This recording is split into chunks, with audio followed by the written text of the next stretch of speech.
তো নমস্কার বন্ধুরা। তো আজকে আমাদেরকে দেখাবো কৃষক বন্ধু আইডি নম্বর কী করে বার করবেন। ঠিক আছে, তো কৃষক বন্ধু আমার আইডি ভেরিফিকেশান চলছে, তো তার জন্য আমাদের একটা ওই ফর্মে লাগবে কৃষক বন্ধু আইডি। তো কৃষক বন্ধু আইডিটা কোথা থেকে পাবেন সেটা নিয়ে আজকে বিস্তারিত আলোচনা করবো। তো ভিডিওর মধ্যে প্রথমেই বলতে কিছু আমাদের চ্যানেল যদি আমরা নতুন হয়ে থাকেন তাহলে নিচে সাবস্ক্রাইব বাটনে সাবস্ক্রাইব অল নোটিফিকেশন অন করে দেন, কারণ এরকম প্রতিনিয়ত ভিডিও অতি জরুরি ভিডিও পাওয়ার জন্য। তো চলুন তাহলে ভিডিওর মধ্যে যাওয়া যাক। তো আমাদের ডেসক্রিপশন বক্সে একটা লিঙ্ক থাকবে, তো সেখান থেকে আপনারা এই ওয়েবসাইটে চলে আসবেন। ঠিক আছে, তারপর একটু স্ক্রল করবেন। স্ক্রল করার পর দেখবেন এখানে একটা এই নথিভুক্ত কৃষকের তথ্য। ঠিক আছে, তো এখানটা টাচ করবেন। হ্যাঁ, এখানে ক্লিক করবেন। ক্লিক করার পর কী করবেন, তো ওখানে ক্লিক করার পর কিছু ইন্টারফেস আমাদের এরকম একটা পেজ খুলে যাবে।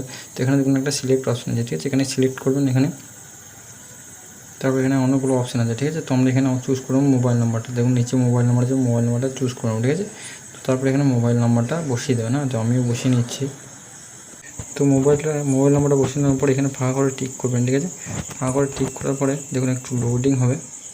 তো এরপর এখানে সার্চ অপশানে টাচ করে দেবেন। ঠিক আছে, তো দেখুন আমরা সাবমিট হওয়ার পরে কিছুটা ইন্টারফেস এরকম দেখাবে। ঠিক আছে, তো প্রথমে দেখুন এটা হচ্ছে কৃষক বন্ধু আইডি। তো এখানে নিচে লেখা থাকবে, আর এটা আমার আধার কার্ড নম্বর। এখানে ফার্মার যার নামে আপনার কৃষক বন্ধু পান তার নাম্বার দেখাবে, এটা ডিস্ট্রিক্ট দেখাবে, একটা ব্লক আর একটা গ্রাম পঞ্চায়েত। ঠিক আছে, সেখান থেকে খুলে যাবে। তো আজকের ভিডিওটা এই পর্যন্ত ছিল। তো ভিডিওটা যদি ভালো লাগে তাহলে অবশ্যই একটা লাইক করে দেবেন আর কমেন্ট করে জানাবেন আমাদের যদি হেল্প করে দেয়। ঠিক আছে, তো আজকের মতো টাটা, বাই বাই, ভালো থাকুন, সুস্থ থাকবেন।